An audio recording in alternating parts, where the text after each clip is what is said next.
Nobbs. What are the critical factors in creating a winning hockey team? The first thing that's most important is that the players have to believe that you know what you're talking about. Because if they don't trust you and believe you, then you've got no chance of creating a winning team.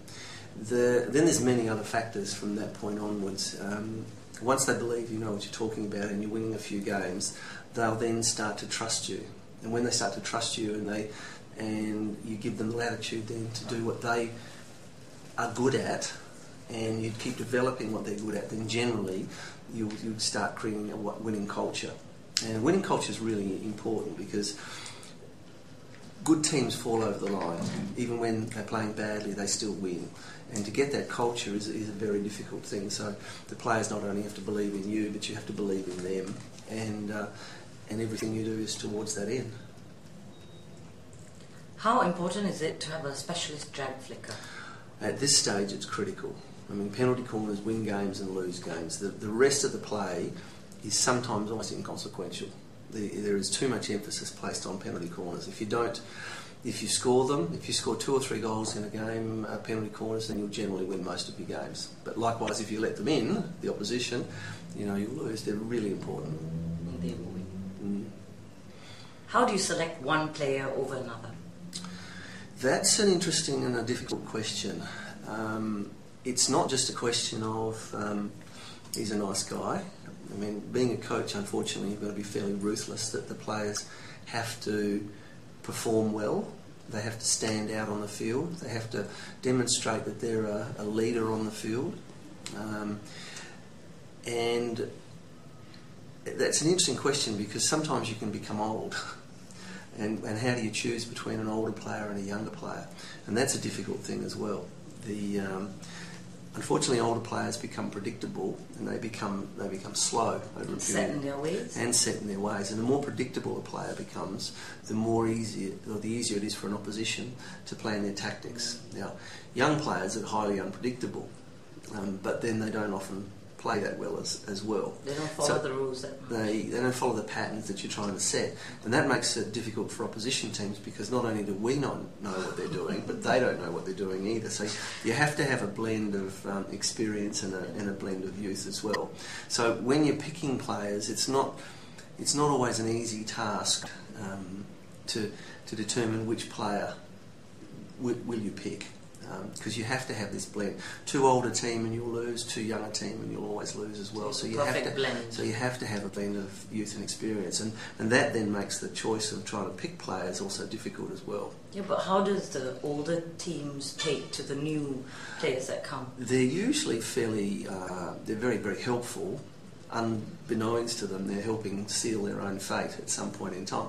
But we all retire, we all get dropped. I mean, Rick Charlesworth once made quite a saying and said, 6 months after you retire or you drop, no one remembers you. It's just a game, when it's all said and done. But it happens to everybody.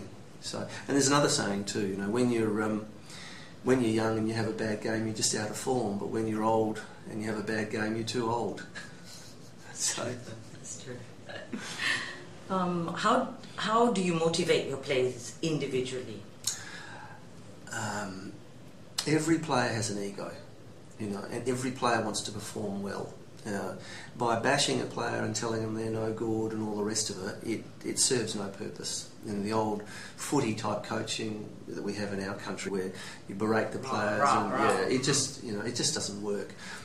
The idea with a player is to focus on what they're good at. They were picked in the team for what they're good at. They weren't picked in the team for what they were not good at. So the idea is to make what they're good at exceptional, and what they're not good at, just do the best you can. So the idea is to focus then, if they're not playing well, focus on the stuff that they are very, very good at, and get them to use that more and more because they're confident with it. And the more their confidence grows, the better they play.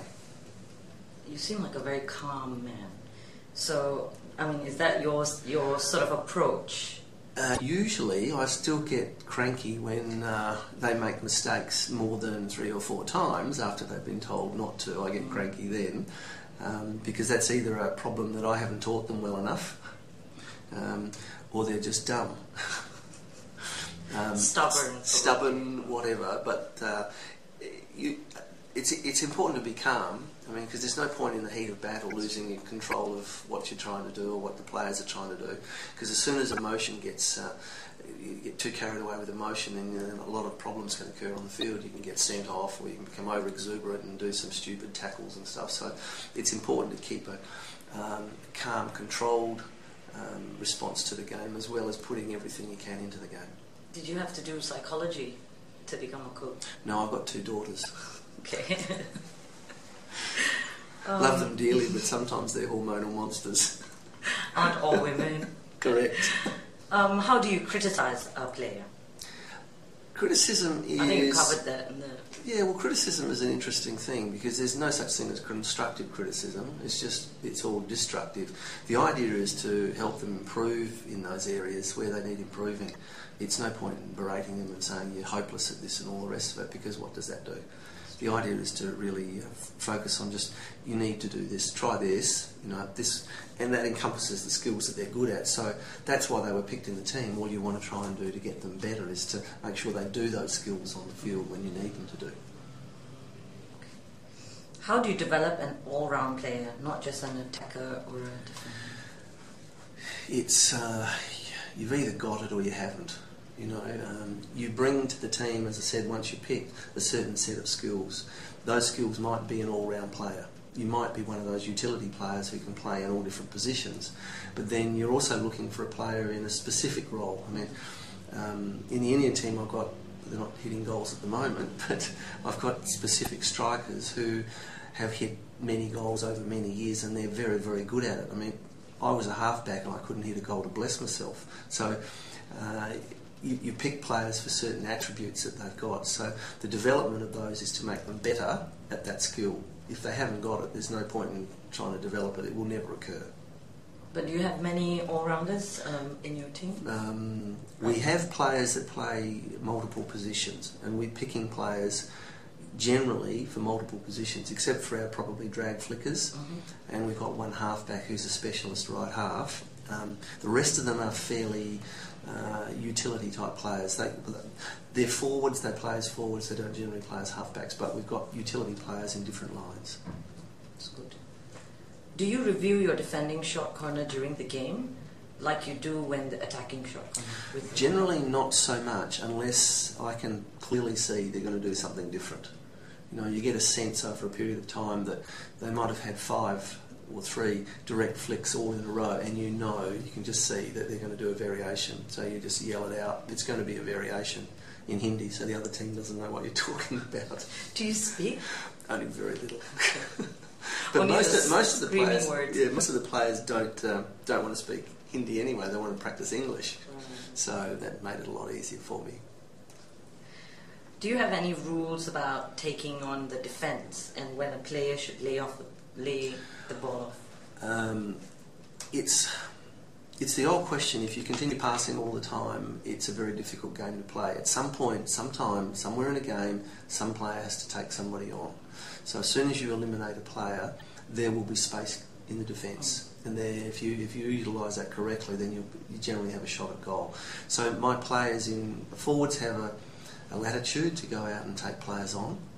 They've got great skill, and if they do that, that's they might not get through every time. They might get through 3 or 4 times out of 10 times, but when they do, it causes a lot of problems for the opposition. So, and they were picked for their skills. They were picked for the ability to be able to do that. And so the Indian style of hockey is a very attacking style of hockey. I come from Australia, and our attacking style is a result of the development of Indian hockey coming to Australia. So, and it is attacking style. And as far as I know, the more you attack, the more chances you have, and the more chances, the more shots at goals you have, and hopefully you win a few games. You say attacking style. What's the other style? The other style is a defensive style.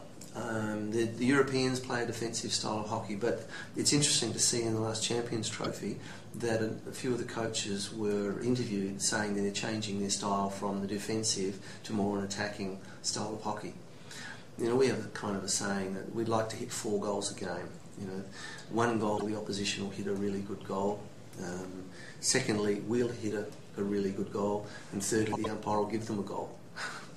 So if we hit 4 goals a game, we'll generally win 95% of our matches.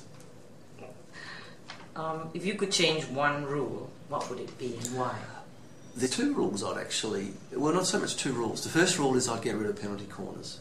You know, they are far too influential on a game. You'd have more like we have in the Lanco series in Australia, where it's the penalty corner rule was changed. You know, quite a lot of that's reducing the number of players in the circle in attack and defence, and there were more field goals scored. You know, and players prefer that. Penalty corners are dangerous. You know, there's and we're not talking at international level. We're talking at the general run-of-the-mill average weekend hockey player that can't flick a ball like Sandeep or Ashley Jackson and those types of players. It's dangerous at the lower levels. So, and the players prefer more field goals. So that's one rule, and that will change. There's no doubt about it. It's only a question of when that will change. The second one is I would, you know, wherever possible, use video refereeing. There are far too many errors by umpires. Standing on the ground. Yes, there's far too many errors that result in game-changing decisions. I mean, an example was in London. We had, in one half, we had 3 penalty corners against us, of which 2 were overturned by video refereeing. Now, that's a 66% failure rate. That's a fairly significant decision. So if he's going to have 10 corners in a game, he's going to get 6 wrong, 6 overturned. You know, that's a pretty awful indictment on the umpiring standard.